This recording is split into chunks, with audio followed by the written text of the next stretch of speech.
patience. I apologize. We're running a little bit late. We had some technical difficulties. We've had a few changes in the, how do I say this, roster? It's a sports night. We might as well say roster. But we are glad that everybody is here, and we have some very special guests with us. Hopefully we have another one coming in. And if they do, I think we're going to have a great, great time. But tonight, welcome back to another episode of SportsNite. SportsNite episode, I don't remember, 16? 16 weeks already, Steve. Can you believe that? We've been doing this for 16 weeks. That's crazy. That's crazy. I know. But welcome in, everybody. And we are really going to touch this week on, we try to keep it whimsical. We try to keep it fun. But we're going to touch on something a little bit serious this week. We're going to go controversial a little bit. Hopefully that fourth person will get in here for us. I really hope he gets in so that we'll have some points of views to really, really talk about the subject as we talk about kneeling during the national anthem. This is a very, very, and I think he might be here. Yes, there he is. Here. Come in.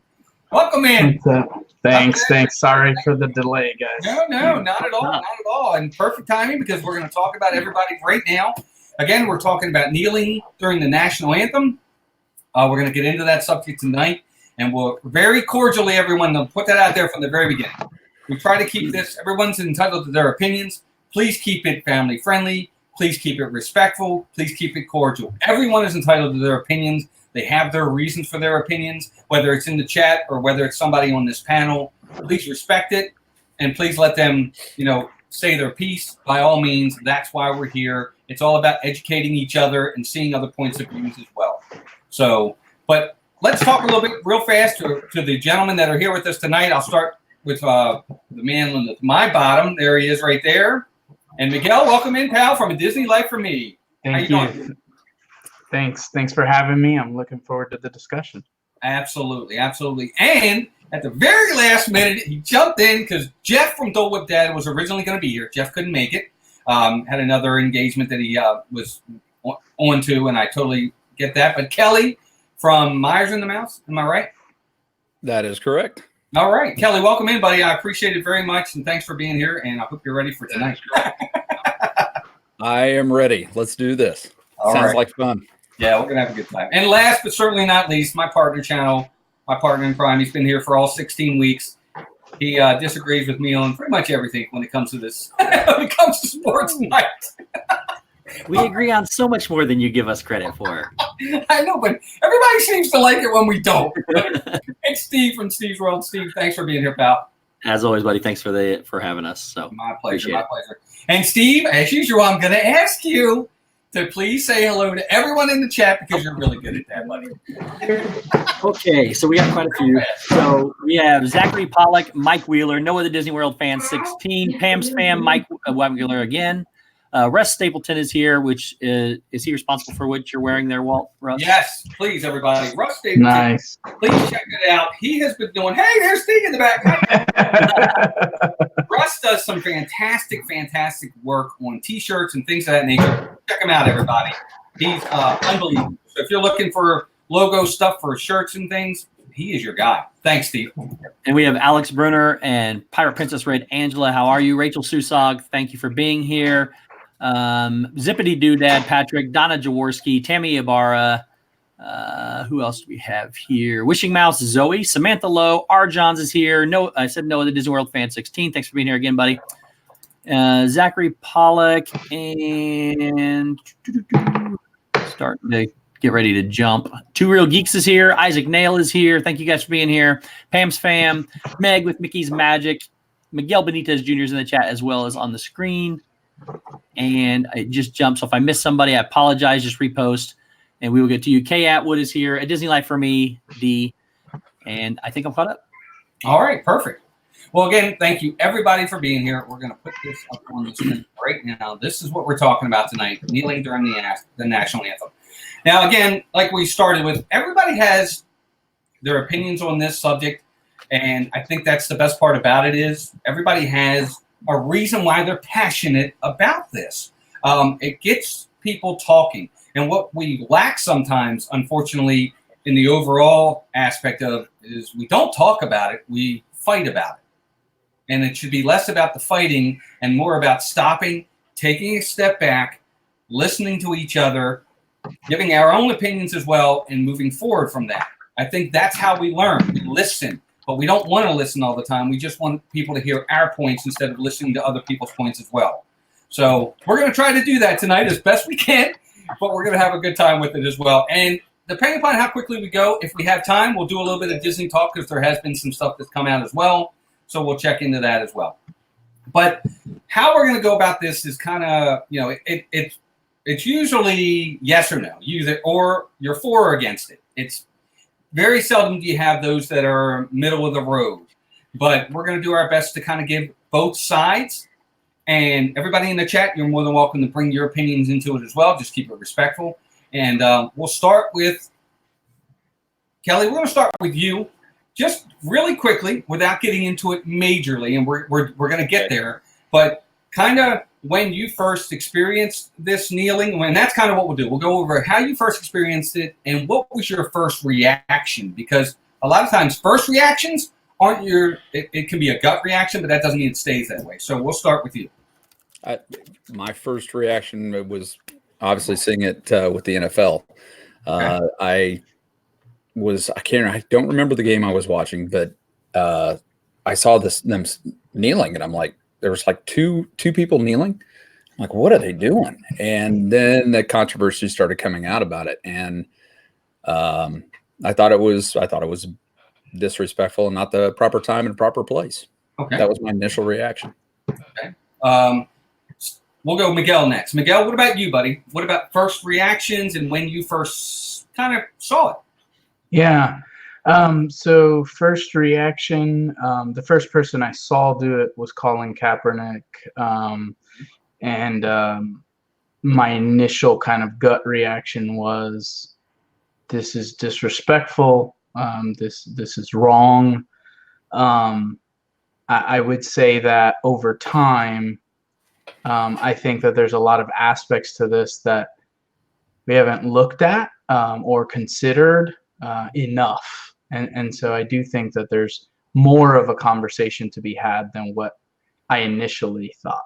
Yep, and that's good. And that's what we're going to talk about tonight. Is we'll talk about that conversation and how it's, over time has grown into something that's been, in the news for a long time.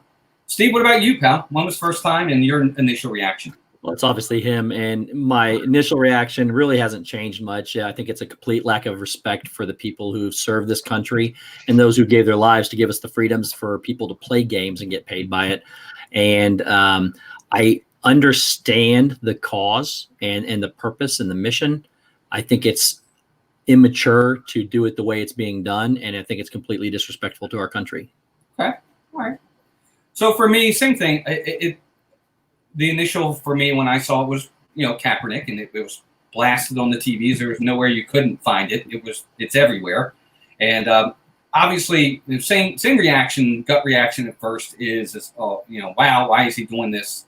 You're right. It was a kind of one of felt kind of disrespected in a lot of ways, or felt bad that we got to this point. I guess is maybe the way for me, but yeah, I mean. I just, you hope you never have to get to that point, but I think it was disappointing. Maybe disappointing is the right word. And I wasn't so much mad. I was more disappointed.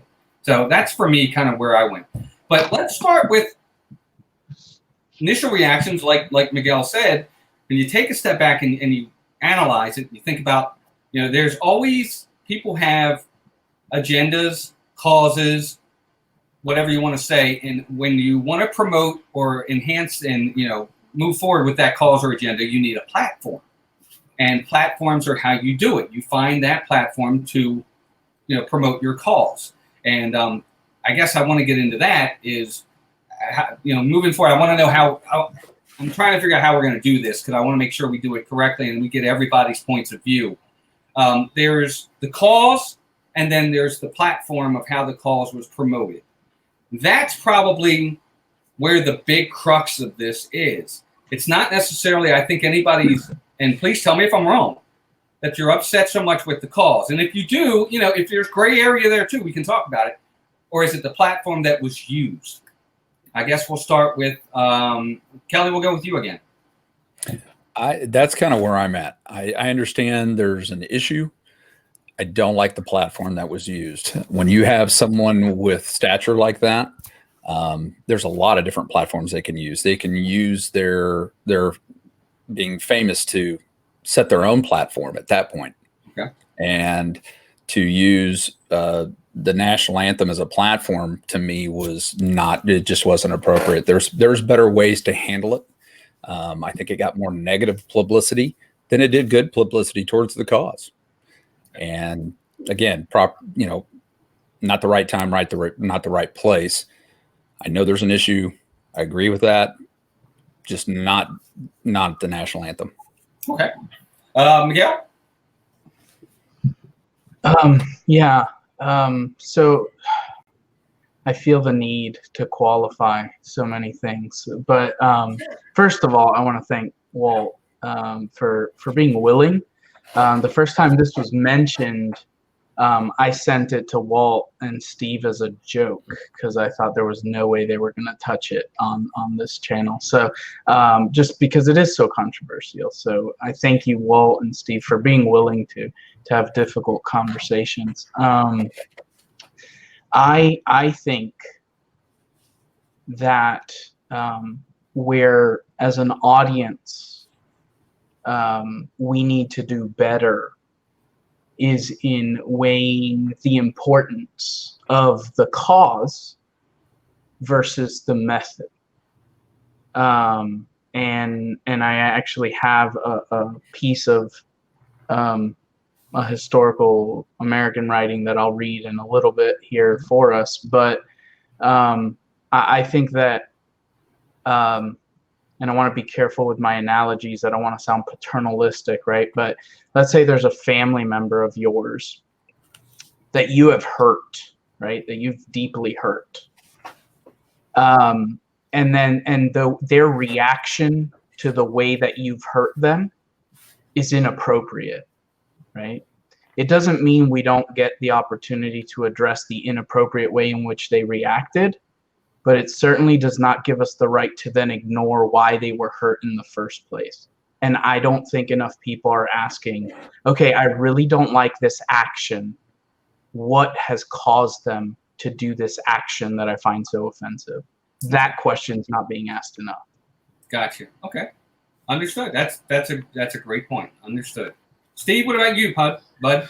So, yeah, I somewhat agree with Miguel there. There is another question that needs to be asked, but to me, the platform is definitely the wrong. Is what's the issue? It again, yes, the people that died for this country gave him the freedom to do what he wants, but it also gave the freedom to the rest of the country to do what it has done. And I think, like Kelly said, it has hurt his cause more than it has helped it. People have grown more divided than we have grown united because of what he's done, because he chose the wrong time to do it and the wrong chance to do it. I agree. Yes, we needed to ask what's going on, but what he did is, in my opinion, is the most disrespectful thing that you can do to this in this country. And we don't, every time we begin the national anthem, it's everybody please rise and remove your hats. That's what you do in the national anthem. To do that is basically, in my opinion, turning your back on the country the way you did it. That he lost all credibility for what he was trying to do from most people when he did that. And because he chose that, he could have done it in so many different ways and so many other different methods. And there is a cause for what he needs to do, but what he did and the way he did it really shined a bad light on it, for the most part, cops around the world, around the country. And not all cops are bad, and most of them are not at all. We're talking about a few separate instances of things that have happened, and it is tragic. But you're going to have corruption and bad in police. You're going to have it in politicians. You're going to have it in everyday life. You're going to have it in teachers. You're going to have everywhere you go. You're going to have bad. What he's choosing to do is bring this light against everything, and I think it's backfired on him. Nobody wants to deal with him. Nobody wants him on their team. Nobody wants to be anywhere associated with him. And I think it's driven a bigger wedge in this country, the way he did it, than uniting us to bring purpose to what he wanted us to do. Okay. Good. Fair. I agree 100%. That's a good point. For me, I'll just look at it like this again, and I'm trying to be as objective as I can with this. I too did serve in the military in the Air Force. My grandfather, my dad's dad, died in World War II. So all of my family members are either in the Navy or Marines. But I will say this, for me, what I look at is, and I live in, for those that don't know, you can see everything behind me. I live in Baltimore. And everyone knows the history in the last 5 to 7 years of Baltimore, okay? You know where we are. You know our history with the police, the gun trace task force, the corruption that's had for the police force here. So I've lived it. I've seen it. I see it every day. What I have the issue with it, everybody has said it is. And Miguel, you made a great point. My problem is, you're right. People stopped listening to him and weren't listening to what his message was. And his message is a valid message. But my issue was, that's something he should have thought about before he decided to go this route. The message was more important than the platform. That's how I see it. His message is very important, but his platform should have been chosen better. And he should have thought, when I choose this platform, who am I going to alienate because of this? Who's going to stop listening to me because of this? And that's how I saw it. Not his cause. I think his cause is a legitimate cause. But I thought to myself, did he really think about who he was going to lose the minute he started doing this? Because people said, you know what, now I'm not listening. I've stopped listening because I'm offended. So now I've stopped listening. So that was kind of my point with that. But you know, and I think we've kind of drawn our line in the sand. We have our feet planted. But I do want to, Miguel, I want to go back to you first, as being kind of the, you know, on not necessarily on the other side, but you're right. You're trying to give another perspective here. From where do we go from here with Colin Kaepernick? Because he wasn't the only one that did it. I mean, you had, whether it was African American players, whether it was white players, you had all players were doing it after a time. So how do we go from here to see his point of what he's trying to make here as a point? And I'll let you lead, and then we'll all kind of. Yeah, of course. Yeah. So I do want to just first of all state, because I think it's important in this discussion. So first of all, it's important for me to just clarify from my perspective what this country means, because I think the temptation might be, in light of some of what I'll say today, to think that I'm somehow less appreciative or less in love with America. Both of my parents are Cuban refugees that came to the United States. So the United States of America has been nothing but refuge for my family. I am pursuing a PhD. I am a full-time professor at a state college.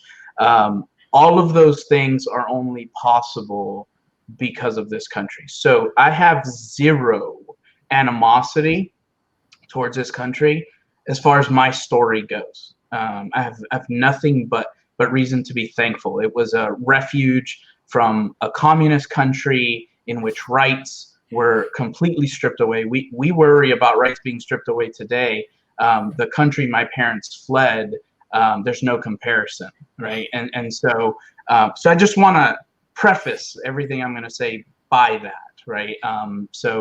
But real quick, I want to just very quickly read something to you guys and for the audience. That was what first actually caught me. Okay, so I was actually reading this aloud with a class of mine, and as I read it, it began to cause me to think. It's always easy to get caught in a cultural moment, and it's easier to look back at history because we're less emotionally attached to it.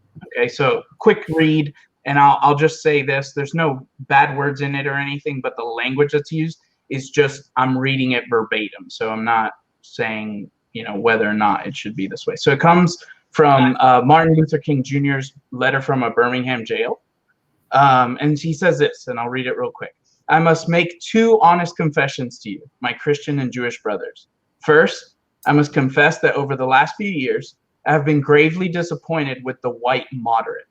I have almost reached the regrettable conclusion that the Negro's great stumbling block in the stride toward freedom is not the white citizen's counselor or the Ku Klux Klanner, but the white moderate, who is more devoted to order than to justice, who prefers a negative peace, which is the absence of tension, to a positive peace, which is the presence of justice, who constantly says, I agree with you in the goal you seek, but I cannot agree with your methods or direct action, who paternalistically feels that they can set a timetable for another man's freedom, who lives by the myth of time, by the myth of goodwill is more frustrating than absolute misunderstanding from people of ill will. Lukewarm acceptance is much more bewildering than outright rejection. And so as I read that to my students and we're having conversation about the letter in a different context, I came to the realization that I was largely acting like the moderate white that MLK is writing to. And I was more concerned about the method than what drove people to act in that way in the first place. None of this is a defense of Colin Kaepernick as a person. Like I said, my parents are Cuban. He went and played against Miami, praised Fidel Castro, wore a Che Guevara shirt, all things that would be extremely offensive to the Cuban community. But I do believe that the key distinction that MLK makes for us, and I think it's important for us, is are we more devoted to justice, a positive justice, a positive peace, which means justice is present, or a negative peace, which just means the absence of tension. Okay. We were upset by the tension that the kneeling created. And I think MLK's words are wise. So what, right? There's a negative tension that was created because there was an absence of real justice. And that should be our greater concern before we're just worried about the tension that exists in society. That's a fair point. That's a very, very thought out and well researched point. Kelly, I'll go to you next, bud. And off of Miguel's words, how do you not respond, but kind of what are your thoughts on that? What comes to me is that if we cannot come together as a nation, we cannot come together as a people. And if that's the one thing that is the binding, what's keeping us together as a country, and this is my opinion, and I'm not disagreeing with anyone. I'm just saying that if we cannot stand together as one as a country, we will struggle to come together as a people.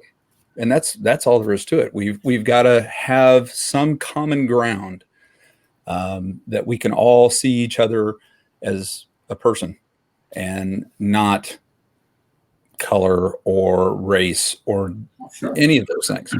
And so when you start by hitting the very top thing and taking the country down and tarnishing what we should be all standing together for, it kind of underplays the other problems that we're having. So we've got to at least have that one common bond, which is our nation, in order to be able to come together as a people.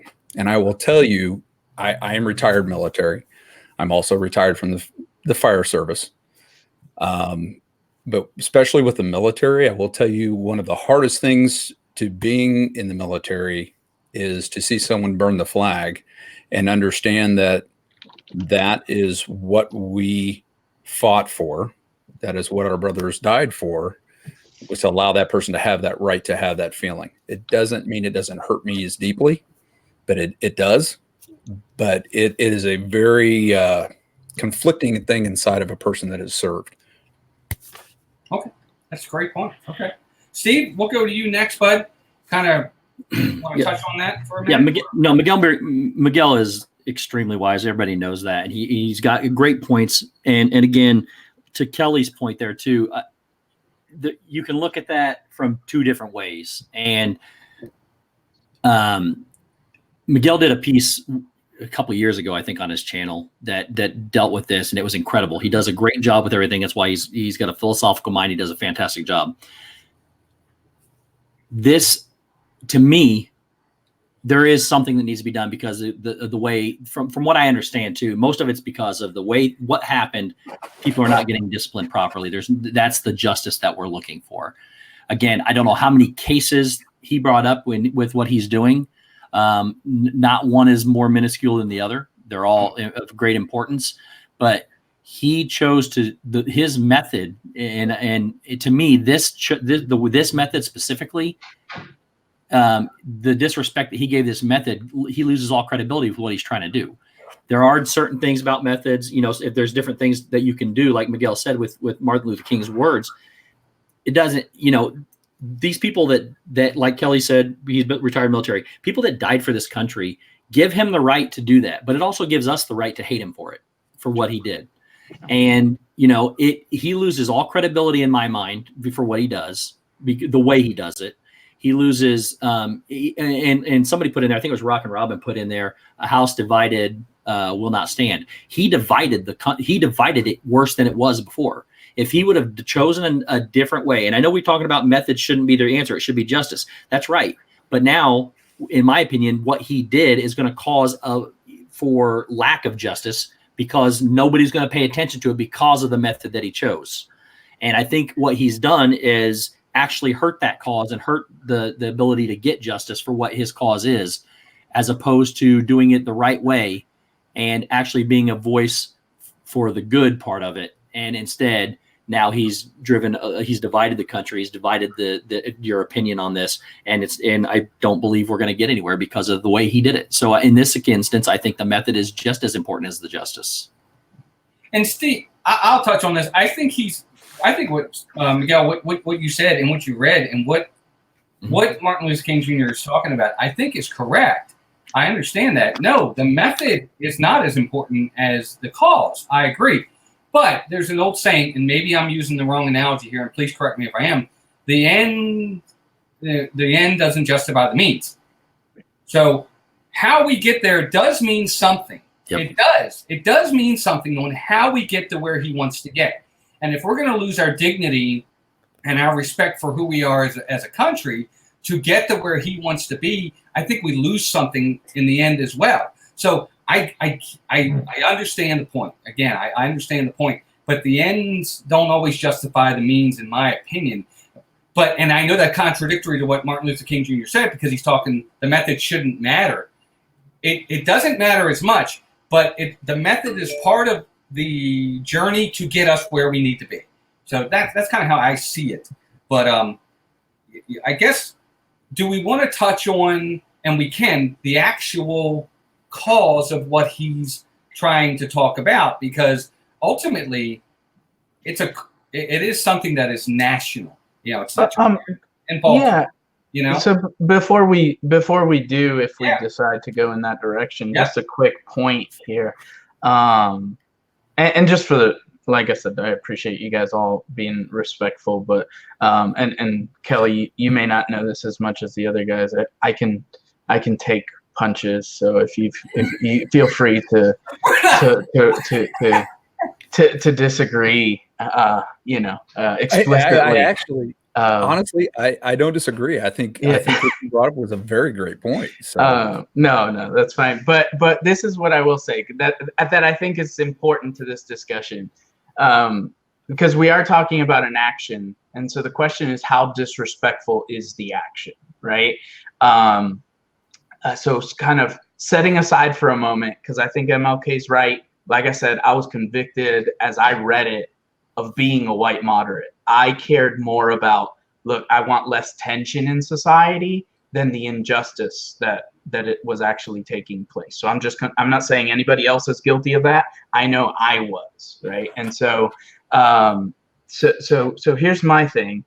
Colin Kaepernick, in the first game that he wanted to protest, sat down during the national anthem, spoke to a veteran who suggested that the better move would be for him to kneel because it wouldn't have come across as disrespectful. If he didn't care about respect, then why bother changing his method? Why not stay sitting down as if he's completely indifferent? I also would call us to consider the posture of kneeling. I can't think of any realm in life in which taking a knee is seen as a posture of disrespect. It's a posture of humility. It's a posture of brokenness. It's a posture of reverence. In no area in life is taking a knee, unlike sitting, right? Because sitting, and people forget these rules, but when somebody enters a room, you're supposed to actually stand up because sitting is disrespectful. But taking a knee is not a posture that we ever associate with being disrespectful, except for in this instance. And so I don't know that his intention, and I'm not saying people don't have a right to be offended by it or that it's not the right custom. I get all that. But he did go from sitting to kneeling, which seems to think he's not trying to be as offensive as possible, and yet still noticeable.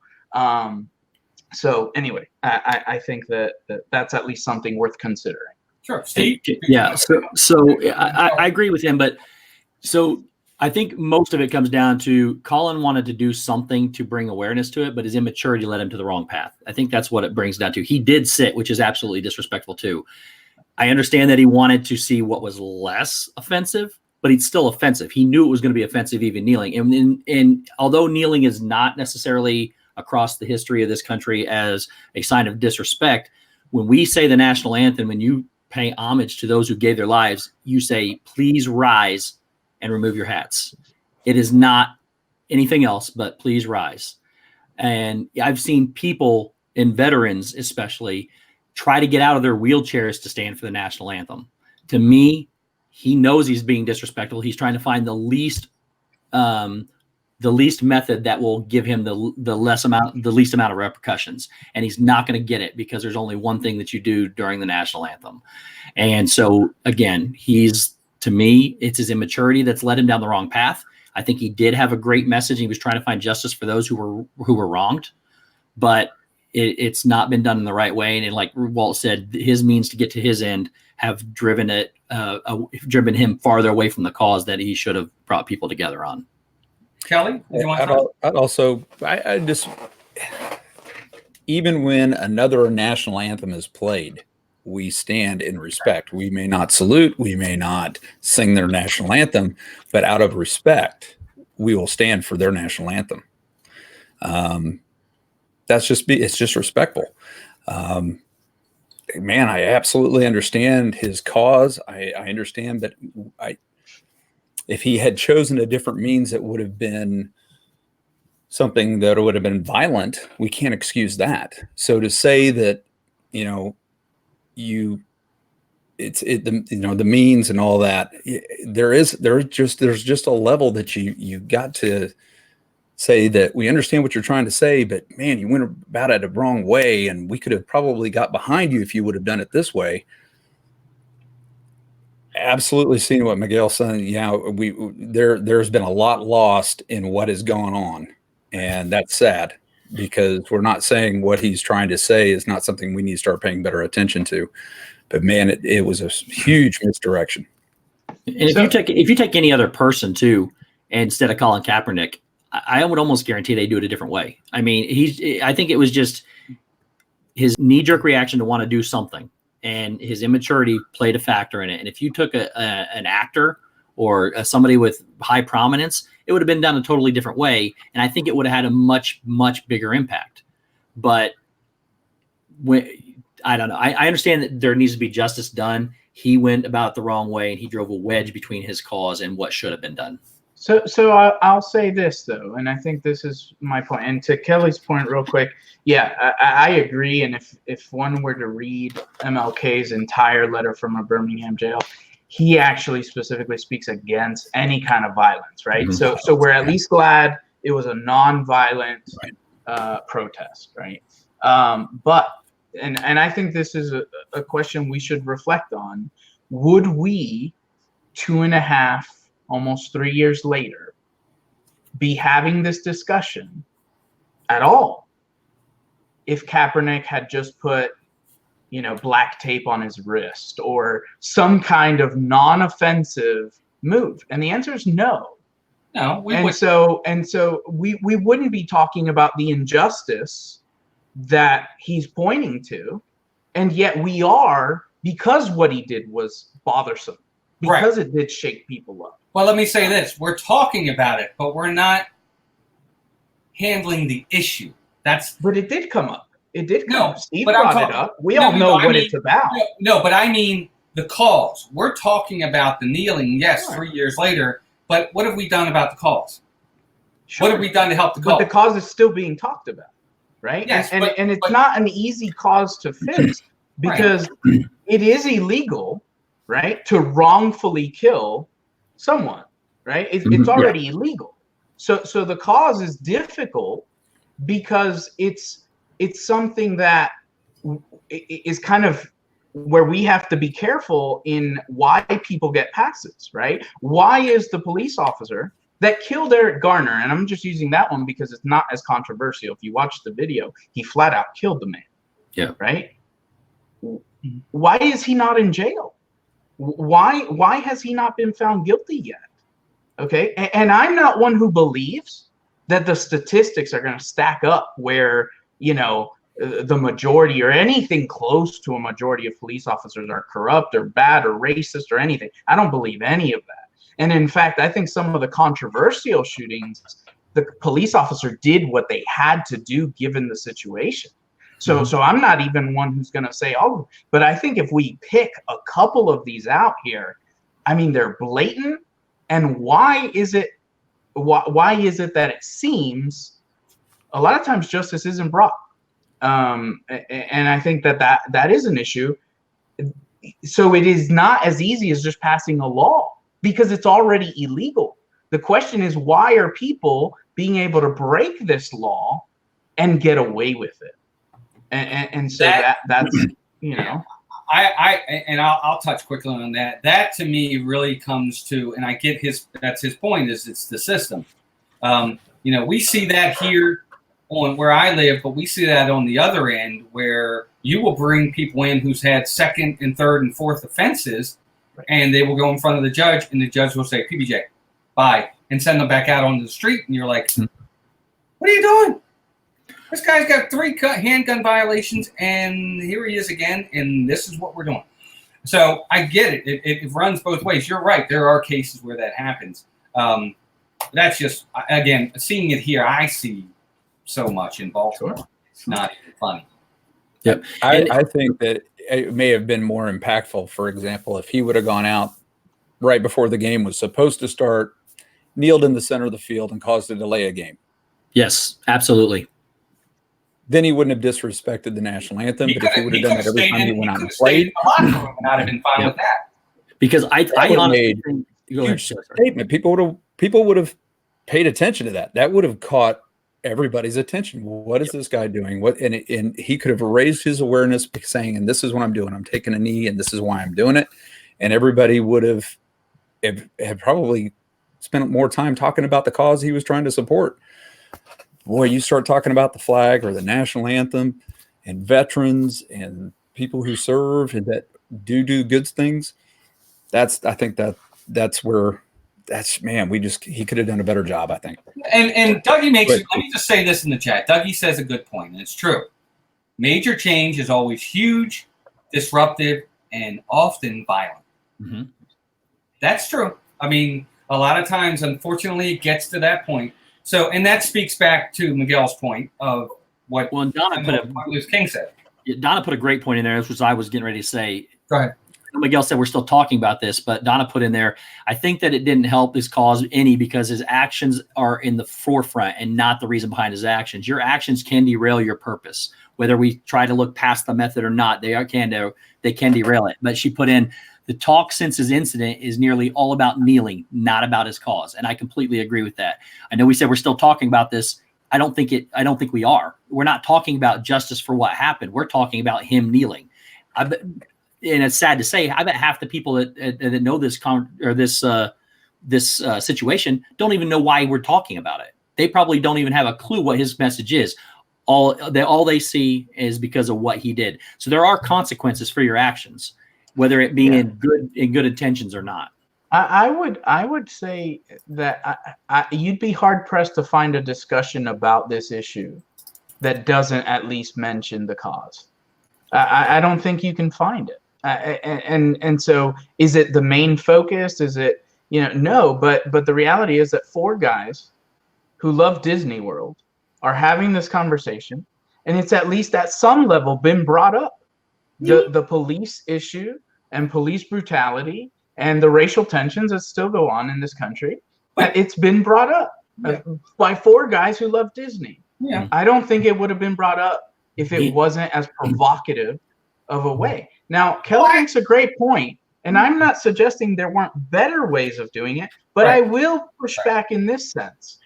What was a lot of what I was hearing during that time? Leave politics out of sports. I don't tune in on Sunday for politics. That would have still happened if he was kneeling on the 50-yard line. Leave your politics at home. Just play football, this and that. So we want these athletes to not be full human beings on display. We just want to see them go out and perform. And so I think him using his platform is fine. I also think that it's perfectly acceptable for a company, which is what teams are, to say, I'm not going to support this. You behave this way on the work, during your work hours. We're not gonna keep you around. Right. So everyone wants to talk about collusion.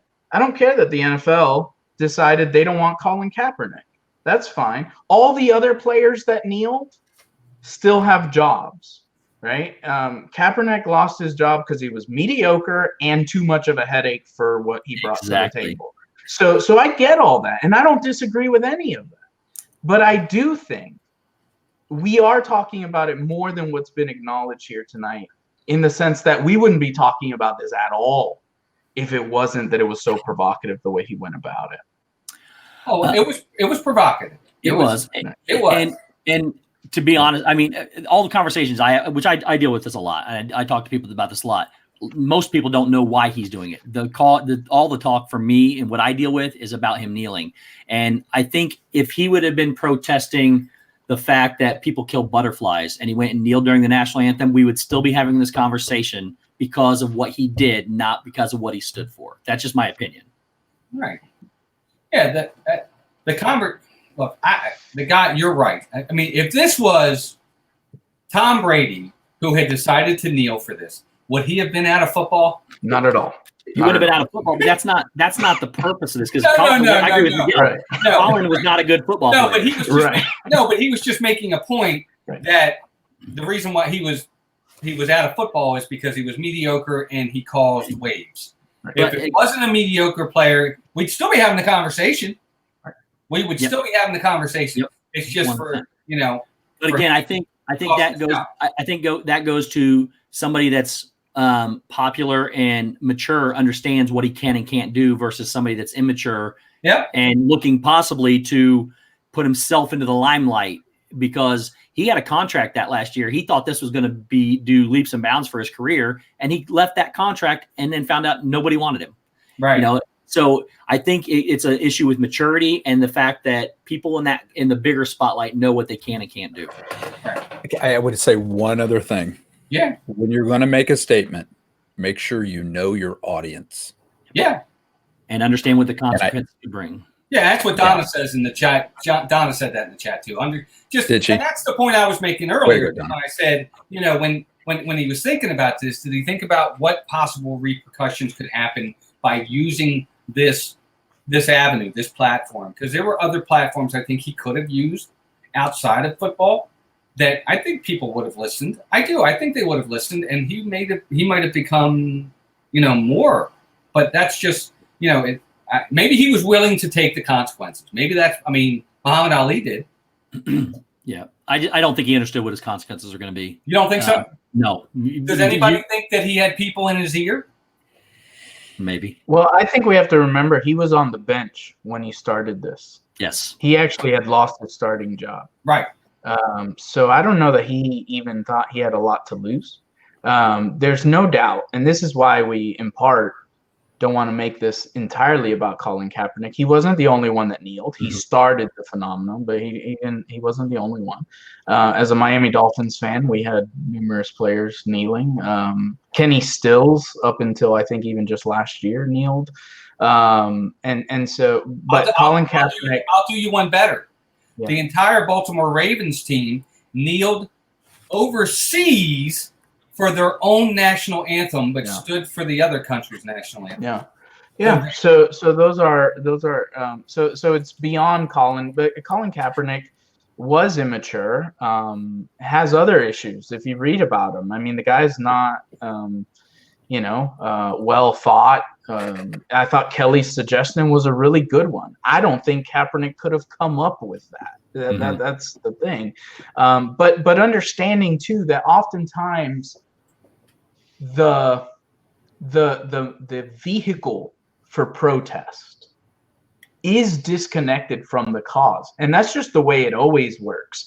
You think about the Montgomery bus boycotts, right? During the civil rights era, they weren't really protesting the busing system, right? This was about a broader civil rights issue. This was about equality.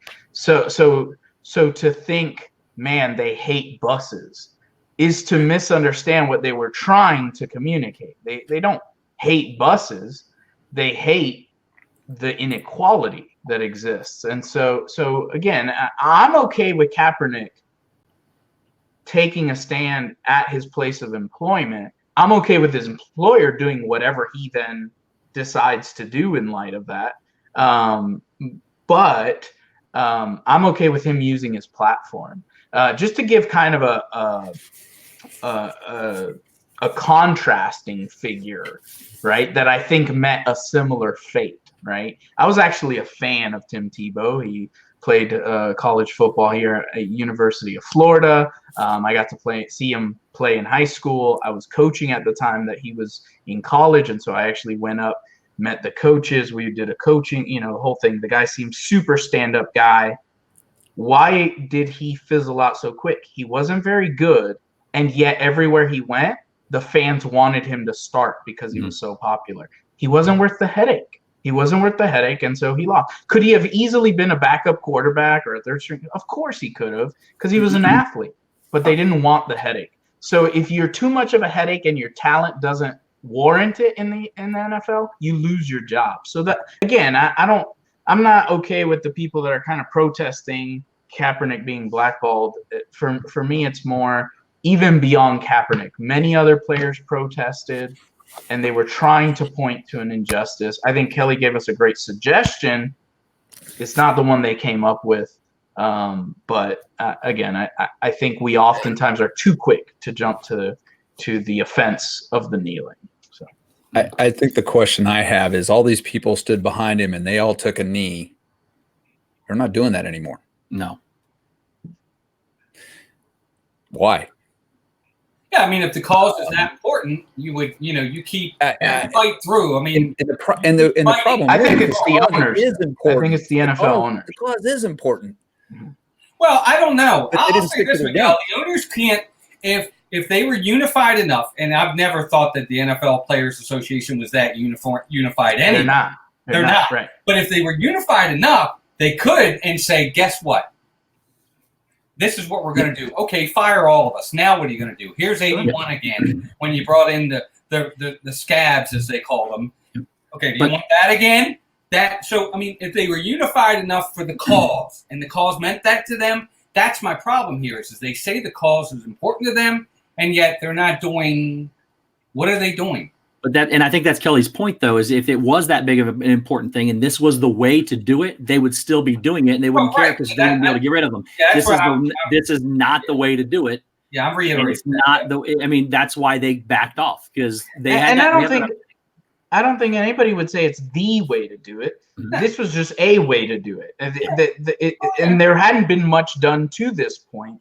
So again, that's why I'm saying these things, and Dougie had made comments to this extent, and it's interesting to hear from Dougie because he's not an American, but I think that is something that we overlook is that these things are messy. I mean, these situations are messy, and we think that they're always very carefully thought out, planned. But this goes back to my analogy from the beginning. This is a reaction of hurt people, right? And when we're hurt, I think if we look at ourselves, we don't always react in the best way. It doesn't mean we're not accountable for the way we reacted. But I think of conversations that I have, and I think everybody's had this happen to them, where you're having a conversation with someone and they tend to be kind of condescending or whatever, and you're trying to make a point and they're correcting your grammar or your speech or whatever, a certain word you use that didn't fit in the right place. I know I've done that to my wife and she hates it. I've had it done to me and I hate it, right? In a sense, it's what we're doing, right? They're hurting, they're screaming, and we're saying, yeah, but the way you're communicating, it's not right. And then overriding the bigger issue. Again, I'm not saying we don't have a discussion about it, because if somebody's rude, if someone's disrespectful, if somebody, is harmful in their reaction to their pain, they're responsible for that. So I'm not saying there doesn't need to be accountability, but I do think overall, it gave people room to kind of ignore it. And what's interesting is if you push enough people, they'll want to deny that there's an issue anyway. That's the thing. You push enough people in conversation. I've had many of these conversations. They deny there's anything to even be protesting. Right. So, I think that's an important thing to keep in mind. Well, and go ahead. All right, Steve. No, please. One other thing, like you had mentioned too. So we're protesting a massive issue here, but in all but that I know of, one case, like Miguel even said before, the police were justified in what they did to take action at the time that they did it. So realistically, we're talking about, I mean, I know it happens in everyday life, but we're talking about one issue where a guy did not get penalized the way he should have. That is a massive injustice. A guy was murdered and he got away with it. People get, don't take this the wrong way. People get murdered and get away with it all the time. But if it is blatant on camera, yes, something should have been done. His cause is I think is hurting the perspective of that too. Those that serve our country, those that police force, law enforcement, ambulance, EMTs, firefighters, all that. We're talking about realistically right now, one case that we know, because it was on camera and everything, that this guy just blatantly murdered him and got away with it. It happens all the time that people do it. Now, is that right? Absolutely not. But I think his message and his intent was the fact, like Miguel said earlier, it was for his own gain because he wasn't playing. He wanted to make a platform and a spotlight on himself rather than what he actually did care about. He should have focused it all about this one case that needed justice because the guy clearly did it. And he should have done it. Like I saw some people say he could have started a foundation. He could have got involved in that area, helping that. He could have done a lot of different things. And instead he made this massive ordeal, disrespecting the country, disrespecting those who served it. And then it kind of drove a wedge between, the police and the community too. And we're talking about one case that is clearly unjustified. So I disagree with it on all levels that he did it. I do think something needs to happen with the guy I can't even remember the guy's name again. I'm sorry, but the one you talked about earlier. But there's other methods to do it and other ways to bring awareness, and that's just my opinion. But I also want to just make a quick point here. I agree with Steve, although I'm not willing to say that's the only one. There were several videos that came out in the last 3 years, and many were questionable. Some ended up getting punished, not all. There was a lot, and again, I'm going to err on the side of the police need to go home, right? They have families, absolutely. They need to go home. So I get that. But I will say this, even when somebody does get punished for it, right? Even when justice is brought on that person, we still lost the life of an individual. Yeah. And so there's still a loss there. Guy that I went to high school with, he was a couple years ahead of me, football player at our school, good church-going guy, was one of the ones that was killed during this, where it seemed like it was in the news every few weeks. That police officer was brought to justice. He'll be in jail for a long time. But Corey Jones is still dead. Corey Jones was unarmed. Corey Jones did not attack the police officer. He got pulled over at night for speeding, and he was asked to get out of the vehicle. The police officer, because it was dark, because it was night, apparently lost track of where he was. He got startled and ended up shooting him and killing him. Right? Is there at times, right, a posture of fear towards Black men that sometimes makes a tiny percentage of police officers pull the trigger faster? I mean, I'm not a cop. If there is, that's a huge problem. And how do we just fix that by passing a law, right? So that's the challenge. I would being someone that has had to have that responsibility to protect other people. There are times where there isn't a chance for you to think, oh, I should pull the trigger faster, or have a hardened heart as to a certain type of person or person. When you get in that situation, you're reacting typically in the means to save your life or those around you or others. You don't have a lot of time to make those kind of calls. And 99% of the time, 99.999% of the time, I will tell you, no one wants to take another person's life when your job is to protect others and serve others. The last thing you ever want to do is take someone else's life. The first thing you want to do is you want to go home that night and hug your kids. It is a fine line to be in that position and to understand that. And most people will never understand that. 1% of our nation gets the opportunity to experience that in the military, and probably 1% of those people actually are in that position, and our law enforcement are in that daily. I don't think it's a job I could do. I don't think it's a job I could be a law enforcement officer today in what they're doing. They have my utmost and full respect. Absolutely. And I think if there was more people that had some respect for them, we would have less issues. Because when an officer tells me to step out of the car, I'm going to do it exactly how he wants me to do it, when he wants me to do it. And I'm not saying a word about it. And I'm trying to de-escalate that situation for him. I've been pulled over before, and the first thing I do is I put both my hands outside the window so they can see both my hands. I do it every time that when something like that happens, because I want to make him feel comfortable to approach me in my car, to understand that I care about your life as much as you care about mine. And to be honest too, the actions that go against cops, where people shoot them, happens far worse than cops shooting people for no reason. Well, I was just going to touch on that. And Dee makes a very good point. I'll just bring this out real fast. He says, reacting to preconceived biases. How can we make a law to deal with inner biases? You can't. What we can do is reflect ourselves, the certain bias that we have, and challenge ourselves to change. Absolutely. I agree 100%. And hold those responsible who do make mistakes. Yes. Whatever level responsible, that's the justice system. Maybe that's the part that's flawed. Right. And I'll say this, because I haven't said too much.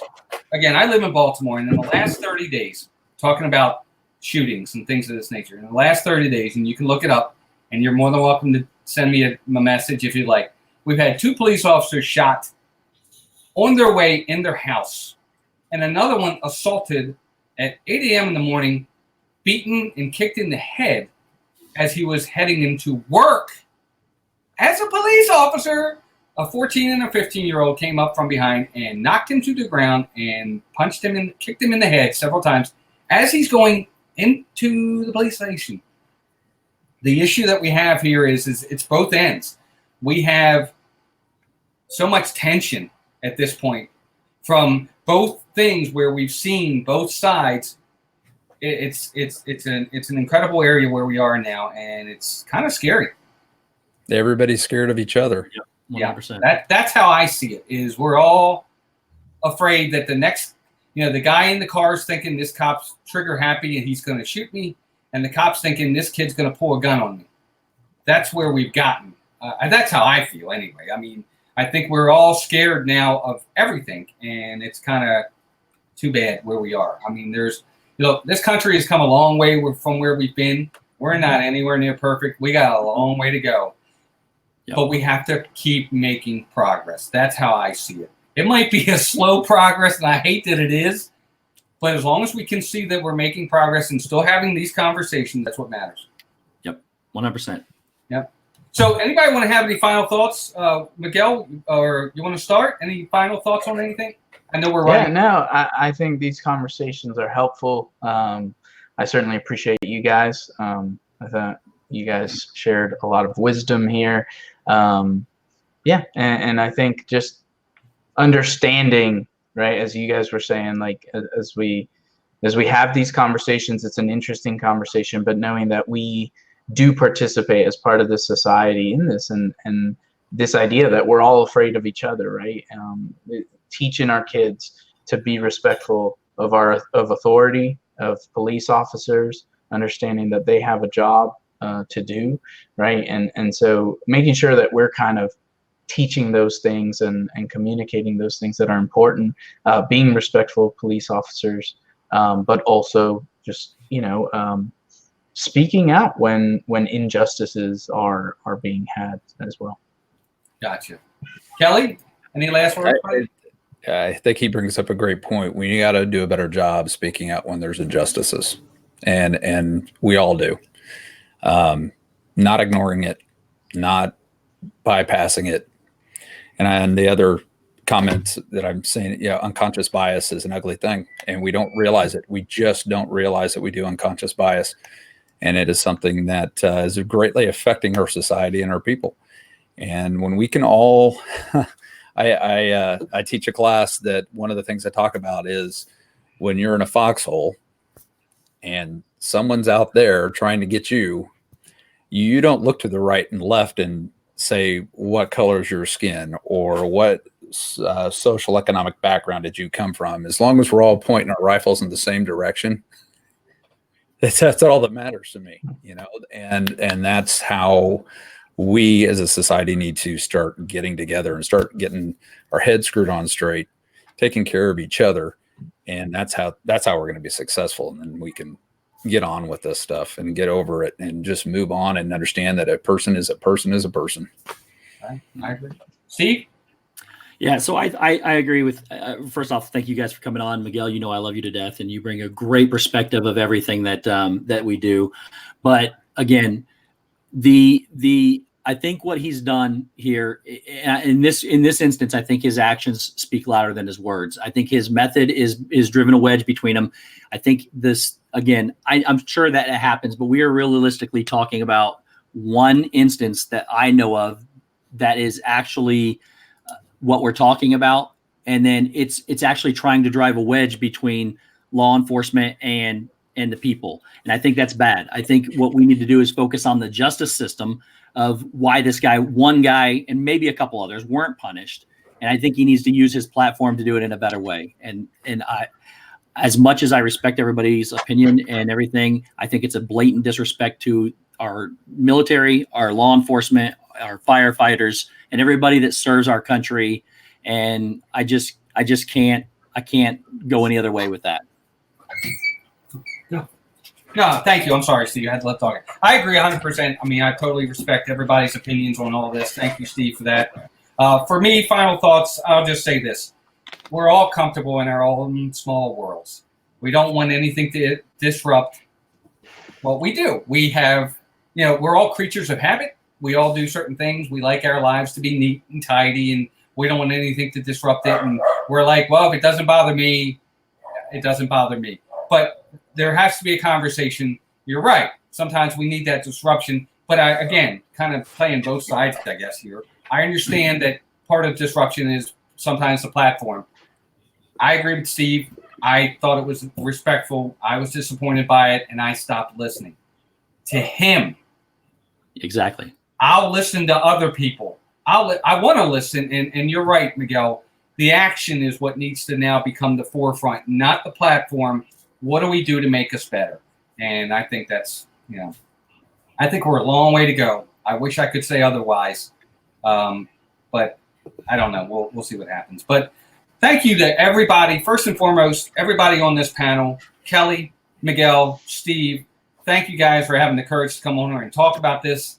It means everything. Miguel, especially you, buddy. I know you're taking the kind of the minority in this panel, but it's important to have all perspectives and everyone, I would ask that everyone please thank these gentlemen for coming on tonight. It takes a lot of courage to talk about these subjects, no matter which side you're on. Everyone in the chat, thank you all for being here. Everyone was very respectful.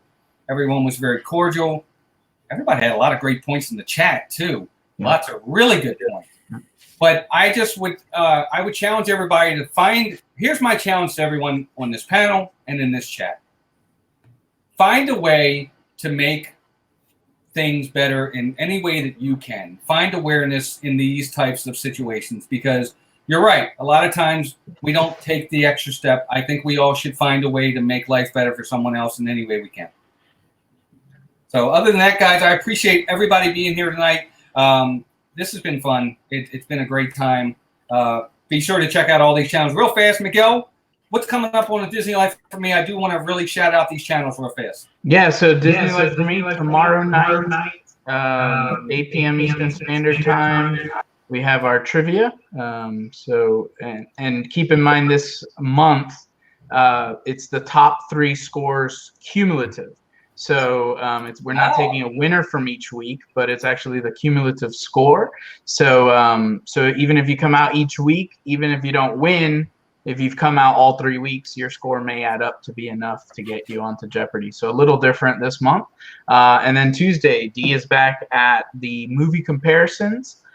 So this coming week, well, I won't say because I think she might reveal that tomorrow night. So, but yes, Tuesday nights, 9 p.m. We've moved that up an hour. So 9 p.m. Eastern Standard Time on Disney Life for me. Awesome. So if one of my mods, if you could put the link to a Disney Life for me in the chat, I would appreciate that. Thank you for that. And Kelly, what's coming up on Myers and the Mouse? Myers and the Mouse. I've got nothing planned right now. Next Saturday at 1:00, we're going to try. I'm going to say this. We're trying to go to Walt's hometown and do some live streaming from Walt's hometown in Marceline, Missouri. So that is what our intent is right now. We're going to have to see how that goes. My work has been changing my streaming schedule a little bit lately. So that is the plan. So we'll see how that goes. But that's what we got coming up so far. I think Mama Mouse has something Wednesday at 3:30. She's going to be doing another Preserving the Magic craft. And then I should be on Fridays at noonish. And it's kind of like craft time with Kelly. So we'll see what happens with that on Friday. Fridays are kind of a hit and miss. So Whatever comes up in the chat is what we talk about a lot of times. Awesome. Good. And so one of my mods could also please put in Myers and the Mouse, their link. Please go out and subscribe to these channels, folks. They're great channels. They're wonderful parts of our community. And last but not least, Steve, what's coming up, buddy, for you?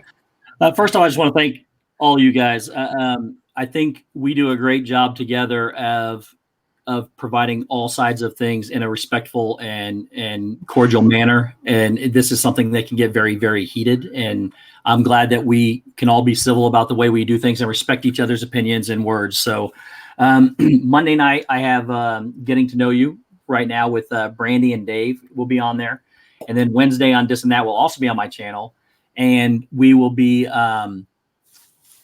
talking. It'll be on my channel. We'll be talking about Galaxy's Edge and the and our August trip a little bit as well. So, and then of course next Saturday back here again with you. So, awesome. Thank you all from the chat too for being here and listening to us and giving your opinions as well.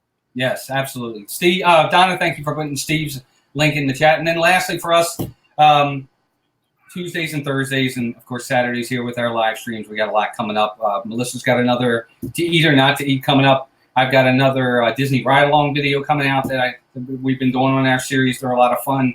And, of course, the Galaxy's Edge giveaway loop that's been going on. If you guys haven't already done that, please go out and subscribe. 13 channels, but one winner gets all 13 channels prizes. That's really awesome. You can go out to Steve's channel, my channel. You just subscribe to all 13, like on their video, comment in that video, and you're entered into a really cool prize. But other than that, gentlemen, thank you again for this. It's been a pleasure. Thank you for being here, and thank you to everybody in the chat. And until next time, please take care of yourselves and each other, and we'll talk to you all really, really soon. Bye-bye. Everybody, thank you. Thanks.